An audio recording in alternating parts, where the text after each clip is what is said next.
Hello বন্ধুরা, good evening. তোমরা কেমন আছো? নিশ্চয়ই তোমরা খুব খুব ভালো আছো।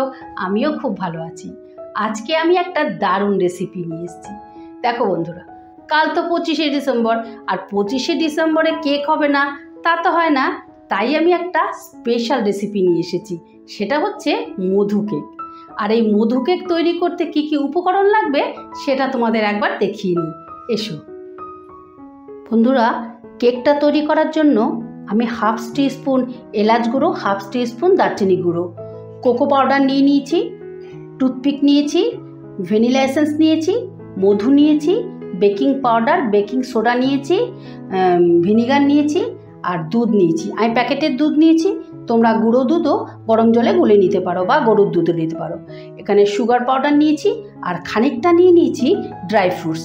ড্রাই ফ্রুটসের মধ্যে কাজু নিয়েছি, কিশমিশ নিয়েছি, টুটি ফ্রুটি নিয়েছি, মোরব্বা নিয়েছি, আর চেরি ফল নিয়ে নিয়েছি, আর নিয়েছি ময়দা, সাদা তেল।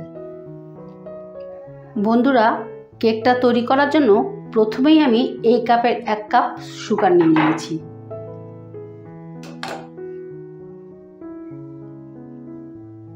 সুগারটাকে চেলে নেব।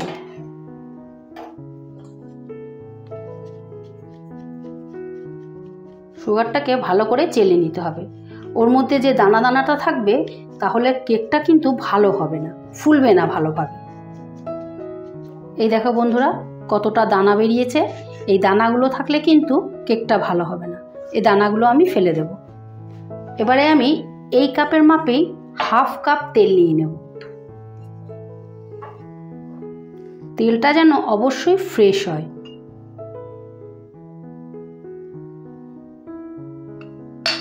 এই দেখো, হাফ কাপ তেল নিয়ে নিলাম।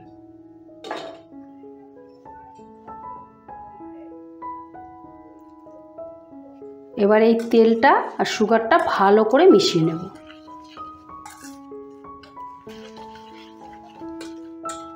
তেল আর সুগারটাকে ভালো করে মেশানো হয়ে গেছে। এবারে আমি হাফ টিস্পুন ভ্যানিলা এসেন্স দেব।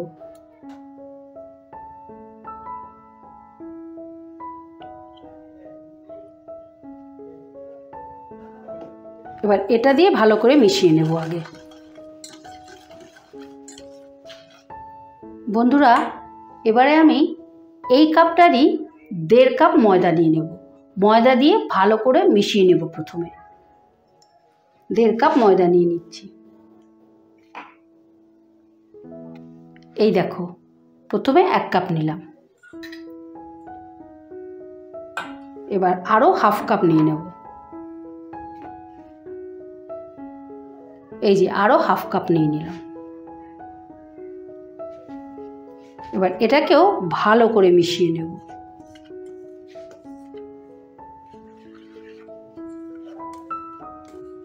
সামান্য দুধ দিয়ে মেশাতে হবে। দুধটা কিন্তু একবারে দেওয়া যাবে না, অল্প অল্প করে দিতে হবে।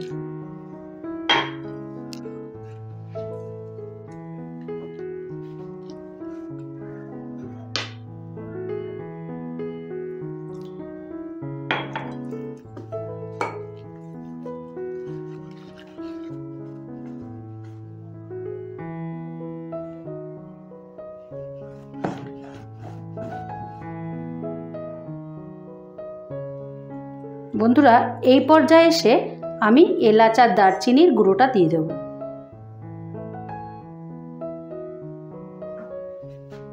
এটাকেও ভালো করে মিশিয়ে নেব। এই দেখো, এই পর্যায়ে এসে আমি এবার বেকিং সোডা আর বেকিং পাউডারটা দিয়ে দেব। Half teaspoon baking soda, half teaspoon baking powder, দুটোই হাফ টিস্পুন করে দিয়ে দিলাম। এবারে আরও ফেটাতে হবে। এই ব্যাটারটাই কিন্তু, ফেটানোটাই কিন্তু আসল। যত ভালো ফেটানো যাবে তত কেকটা ফুলবে ভালো। এই দেখো, ঠিক এই রকম হবে। এবারে আমি কোকো পাউডারটা দিয়ে দেব। কোকো পাউডারটা কিন্তু একসাথে সবটা দেব না, আমি অল্প অল্প করে মেশাবো। 2 চামচ দিলাম।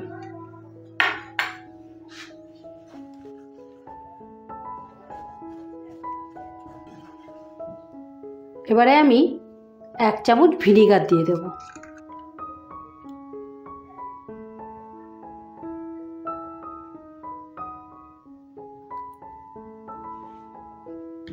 খানিকটা মধু দিয়ে দেব। এই মধুতে কিন্তু কেকের টেস্টটা প্রচুর বাড়িয়ে দেবে।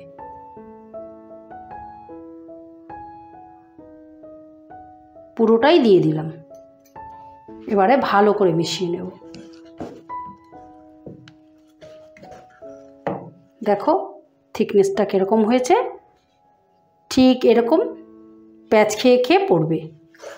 এই পর্যায়ে এসে আমি ড্রাই ফ্রুটসগুলো দিয়ে দেব। এখানে খানিকটা রেখেছি গার্নিশিংয়ের জন্য, আর খানিকটা ব্যাটারে দিয়ে দেব। বেশিটা ব্যাটারে দিচ্ছি আর অল্প করে গার্নিশিংয়ের জন্য রেখেছি।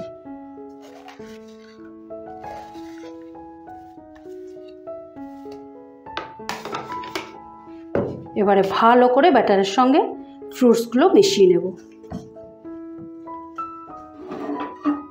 বন্ধুরা, প্রথমে আমি একটা প্রেসার কুকার বসিয়ে দিয়েছি। আজকে আমি প্রেসার কুকারে তৈরি করে দেখাবো কেকটা। এবারে প্রেসার কুকারের মধ্যে খানিকটা নুন দিয়ে দেব। তোমরা বালি দিয়েও করতে পারো।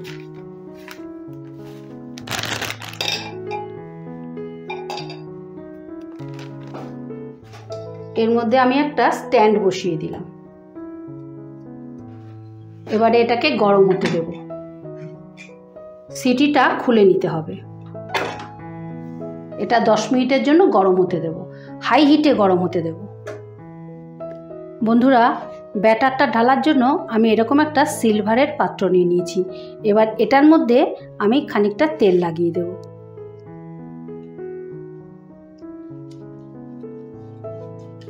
ভালো করে তেলটা লাগাতে হবে। এবারে এটার মধ্যে একটা বাটার পেপার পেতে দিচ্ছি।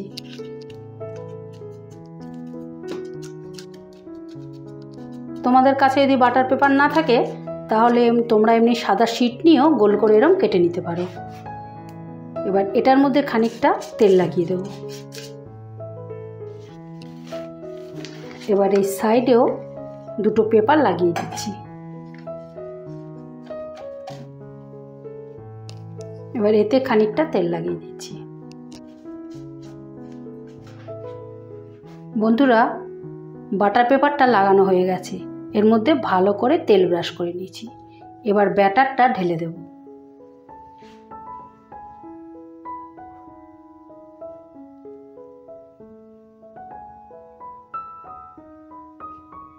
এই দেখো বন্ধুরা, ব্যাটারটা আমি পুরোটা ঢেলে দিয়েছি, কিন্তু একদম ভর্তি করলে চলবে না। মোটামুটি 2 কড়ের মতন এটা ফাঁকা রাখতে হবে, কারণ কেকটা ফুলবে। এবারে আমি ভালো করে ঠুকে নেব যাতে ভেতরে কোনো এয়ার গ্যাপ না থাকে।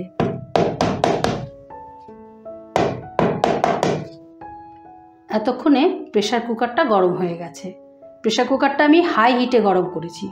এবারে কিন্তু গ্যাসের আঁচটা লো করে দিতে হবে, একদম লো করে দিতে হবে। এবারে বাটিটা বসিয়ে দিতে হবে।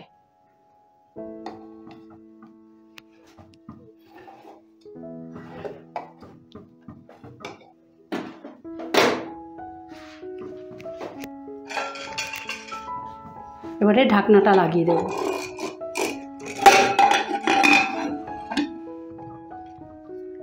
এটা প্রায় 40 মিনিটের মতন রাখতে হবে হিটে, কিন্তু আমি 20 মিনিট বাদে এসে একবার দেখে যাব। বন্ধুরা, 20 মিনিট বাদে আমি ফিরে এলাম। কেকটা হাফ কুক হয়ে গেছে। এই পর্যায়ে এসে আমি ড্রাই ফ্রুটসগুলো দিয়ে দেব।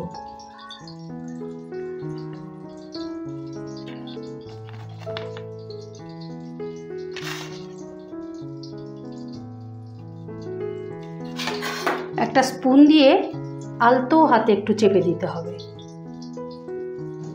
এবার আরও 30 মিনিট এটাকে বয়েল করব। প্রেসার কুকারটা আটকে দিলাম। বন্ধুরা, এই 30 মিনিট বাদে ফিরে এলাম। এবারে আমি একটা টুথপিক দিয়ে দেখব যে সবটা কুক হয়েছে কিনা।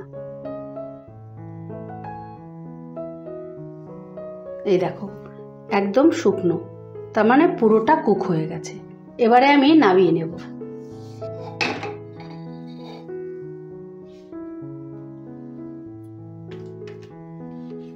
এই দেখো,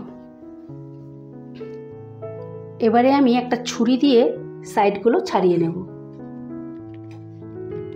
বন্ধুরা, এইভাবে তোমরা কিন্তু একবার করে খেও এই মধু কেক। এই কেকটা খেতে কিন্তু প্রচণ্ড সুস্বাদু, ভীষণ ভালো খেতে। আর আমার রেসিপিটা যদি তোমাদের ভালো লেগে থাকে তাহলে আমার চ্যানেলটা অবশ্যই কিন্তু সাবস্ক্রাইব করে রেখো। এবারে আমি এটা উল্টে দেব।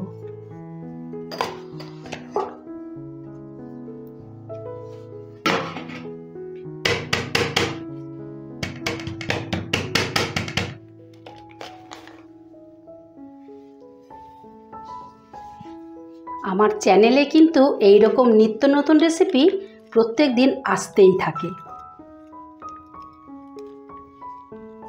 এবার পেপারটা তুলে নেব। এই দেখো, এবারে আমি সোজা করে দেখাচ্ছি। এই দেখো কত স্পঞ্জি হয়েছে, দেখো প্রচণ্ড সফট হয়েছে। আর তোমরা যারা ফেসবুক থেকে দেখছো তারা কিন্তু আমার পেজটা ফলো করে দিও প্লিজ। এই দেখো বন্ধুরা, মধু কেকটা একদম রেডি। আমি তোমাদেরকে এক পিস কেটে দেখাচ্ছি।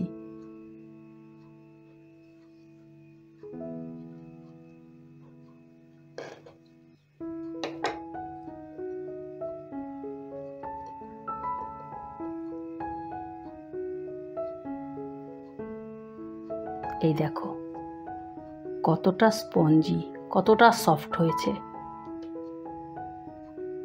দারুণ ভালো। এইভাবে কিন্তু তোমাদেরকে একবার করে খেতেই হবে। আর খেয়ে যদি আমার রেসিপিটা ভালো লেগে থাকে তাহলে আমার চ্যানেলটা অবশ্যই সাবস্ক্রাইব করে দিও। এই রকম নিত্য নতুন রেসিপি আমার চ্যানেলে প্রত্যেক দিন আসতেই থাকে। ঠিক আছে, তাহলে আজ আসি, কাল আবারও নতুন কোনো রেসিপি নিয়ে হাজির হব। টাটা।